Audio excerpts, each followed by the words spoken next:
بسم اللہ الرحمن الرحیم۔ رسول اللہ صلی اللہ علیہ وسلم کے صحابی سعد رضی اللہ تعالی عنہ سے مروی ہے، رسول اللہ صلی اللہ علیہ وسلم نے فرمایا، الا اخبرکم بشیء، کیا میں تمہیں ایسی بات کی خبر نہ دوں؟ اذا نزل برجل منکم کرب، اگر تم میں سے کسی شخص کو دنیا میں کوئی مصیبت آ جائے، او بلاء، یا کوئی بلا کا سامنا ہو، من امر الدنیا، دنیا کے امور میں، آخرت کے امور میں نہیں،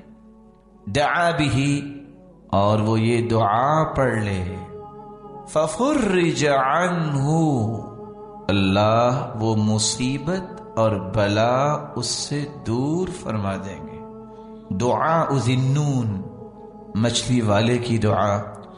لا الہ الا انت سبحانک انی کنت من الظالمین، یہ کلمات پڑھ کے دعا کرے، لم يدع بها رجل قط الا استجاب اللہ لہ،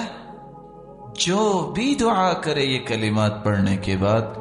اللہ رب العزت فوراً قبول فرما لے۔